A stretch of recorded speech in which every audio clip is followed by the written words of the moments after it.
500% ఏకీభవిస్తాను. వెనిగళ్ల రామెళ్ళి ఆయన ఎవరు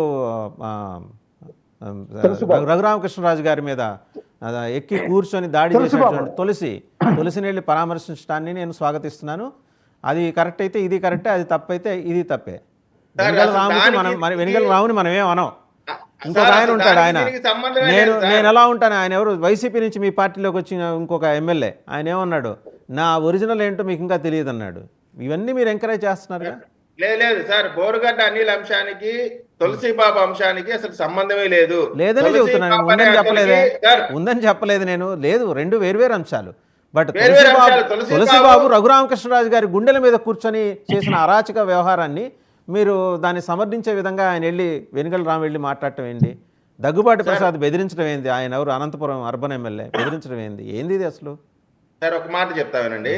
తులసిబాబు అంశము తెలుగుదేశం పార్టీలో అతను ఎన్నికలకు ముందే జాయిన్ అయ్యాడు.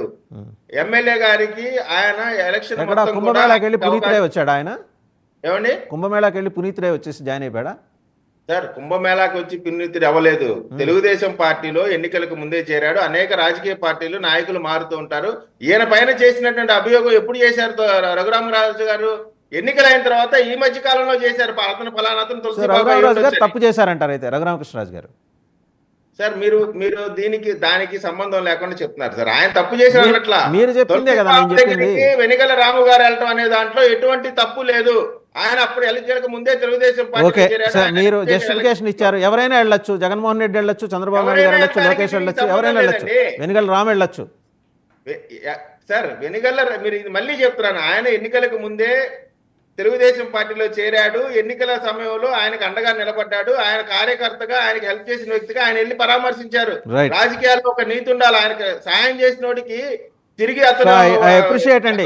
నీతిమంతుడైన తులసిబాబు వెళ్ళి తులసిబాబుని నీతిమంతుడైన వెనిగళ్ల రామ గారు వెళ్ళి పరామర్శించారంటున్నారు. అప్రిషియేట్. మళ్ళీ వస్తాం మీ దగ్గరికి, మళ్ళీ వస్తాం. ఒకసారి సుజాత గారి దగ్గరికి వెళ్దాం. సుజాత గారు, సనాతన ధర్మ పరిరక్షణ కోసం నడుం కట్టుకొని కంకణాలు కట్టుకొని రంగంలోకి దిగిన మీ నాయకుడికి తిరుపతిలో జరిగిన సంఘటన కనపట్టలేదా అని సోషల్ మీడియాలో ప్రశ్నిస్తున్నారండి.